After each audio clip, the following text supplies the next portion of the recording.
حضرت عیسیٰ علیہ السلام ایک قبر کے پاس سے گزرے تو وہاں عذاب ہو رہا تھا۔ چند گھنٹوں کے بعد گزرے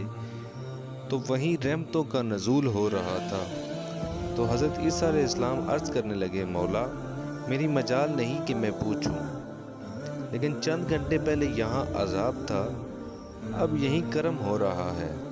اللہ اس نے کوئی نیک عمل تو کیا ہے نہیں، قبر میں تو عمل ختم ہو جاتا ہے، اتنا کرم کیسے؟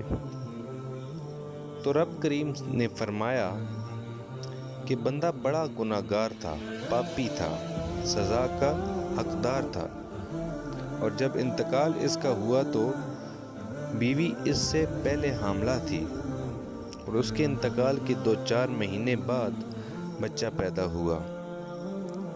اور پھر اس بیوی نے بچے کو پالا،